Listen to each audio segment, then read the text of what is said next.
Hey guys, welcome back to Ontario Gardening. Today we are going to get started on doing a pollinator garden.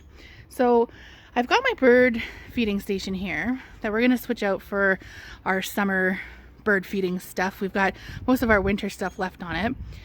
And then over here is where I have a fountain going. It acts as a water source for the birds for both bathing and drinking. And it's a nice little piece in our yard. Now, around it here, we have just dirt.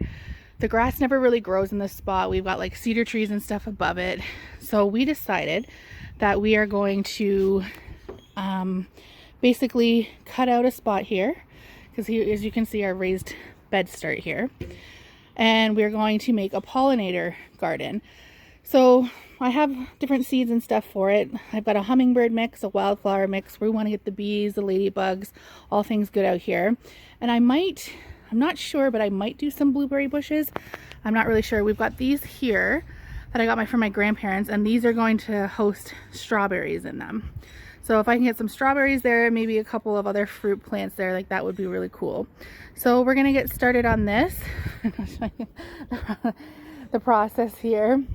We're gonna dig it out a bit, and then I'm gonna put, I'll show you the liner, or sorry, the border that we got. It was just like $10 border that I have to put up because I have dogs that like to chew on things, and I'm worried if I plant stuff, she's gonna chew it. So let's get started on that. Okay, so the first thing we're doing, dog, I swear. So we're just taking the edger and we are going to edge all the way around. You can't really see because my dog likes to be super obnoxious. Excuse me. Thanks.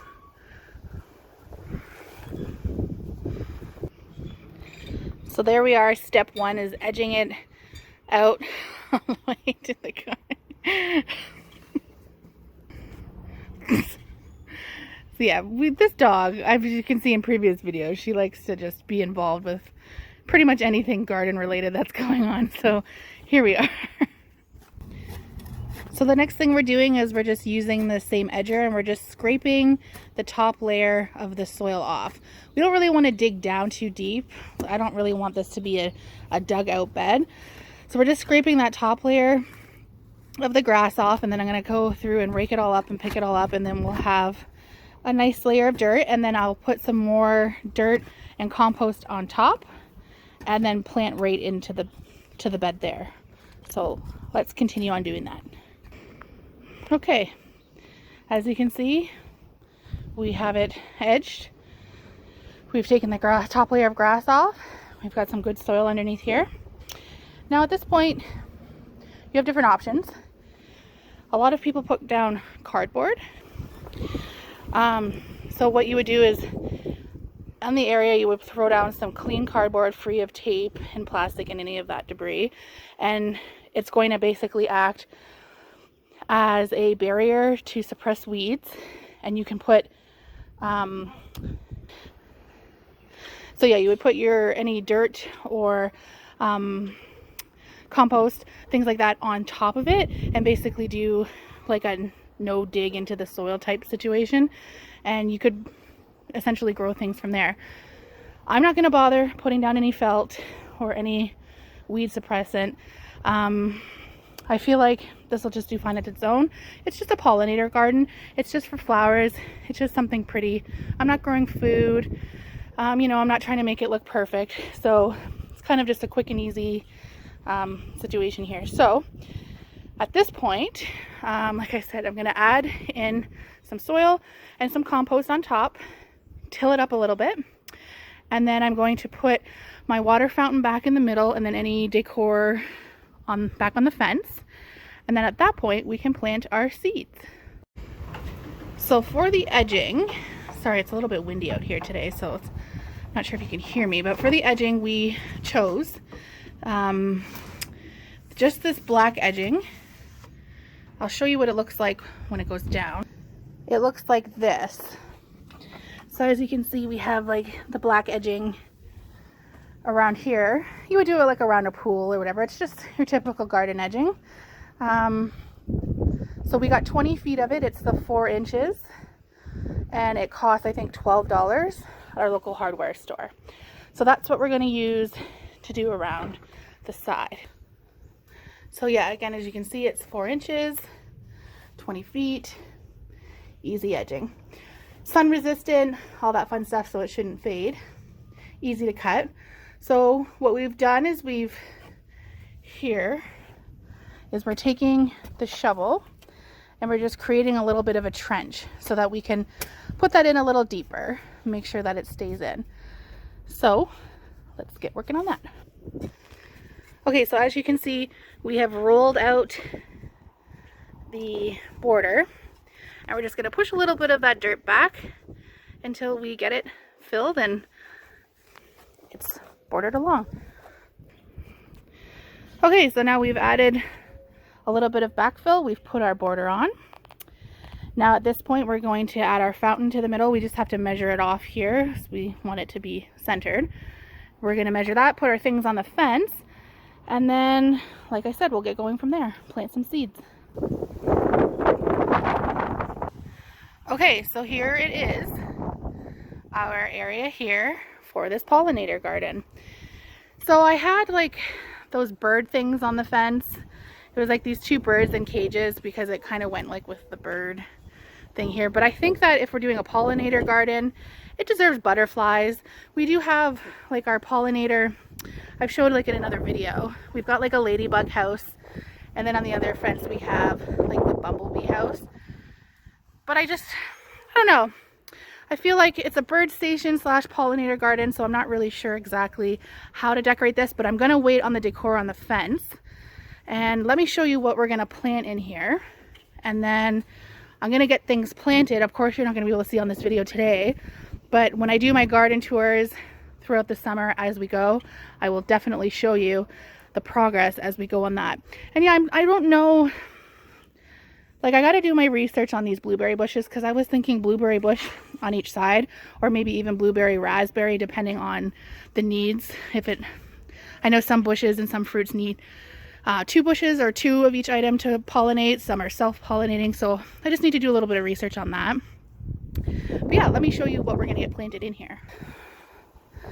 So I put the strawberry baskets back in. I got these really cool hangers for my grandparents. So they're going to hold the strawberries up in here. So for the seeds, I got these. This is a hummingbird mix. So I got this from Vessie's, I believe, a few years ago. One of the kids in our lives were doing one of their school fundraisers. So I bought this. It tells you what's in it, as you can see. I went through, and I'm an avid researcher. I like to know what comes back and what doesn't in our area. So I went and kind of just highlighted stuff that could be a perennial in our area. So this will be really cool because we, have the hummingbird feeder up there, and then we'll have this hummingbird mix. So I'm excited for this. And then I grabbed this while I was at the dollar store the other day. In my opinion, this could be a little bit of a gamble because it is from the dollar store, but it is Mackenzie, and Mackenzie seeds are sold all over in like name brand stores and stuff. So it's not like this is like some sort of knockoff, no name seed. This is from an actual reputable seed company. And this is just like a wildflower mix. And so this one on the side tells you what's in it. So I have yet to go through and actually see what is. I can already see like delphinium, echinacea, which is also a coneflower. Like those will come back every year in our area. They are perennial. So it tells you on the box here how much it covers. We will have more than enough. So yeah, I'm going to get these put in the ground. The ground is now, it's no longer frozen. It's workable. I think we have a little bit of freezing temperatures like at nighttime coming up in the next week or so, but other than that, it's pretty good. So I'm going to get these planted. I'm going to throw some fertilizer down on the ground. It does have some soil and some compost in it, but a little bit of extra fertilizer because this is freshly dug ground. We're under pine trees. You want to give these seeds the best chance that they have, because this is year 1. You really want them to establish those roots, get germinated, and really make a constant, consistent garden. We don't want like chunks of flowers all over the place. So I'm going to do everything in my power, and like I said, I'm going to have to take a trip to our local garden center or the dollar store and see if I can get just a little bit. I'm going to skip on the birds because we've got the birds. I'm going to make this more like butterflies, and I mean, I don't want to do bees and ladybugs again, but I think we're going to do butterflies and just do that kind of decor. Not too much. We've already got a lot going on, but yeah, I'm really excited to see this going. So again, I will update you throughout the summer as we go. We can take a look at this, and I'm really excited. Thanks for joining us on our pollinator garden. Like I said, it's super easy and it can be inexpensive. You don't have to put the border down if you didn't want to.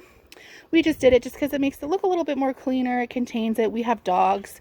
So, I mean, I have a feeling I'm going to end up having to put like a little fake fence around here to avoid her from going in here just until my seeds germinate. But yeah, thanks for joining us. We'll talk to you later. Bye. It's after we made the video.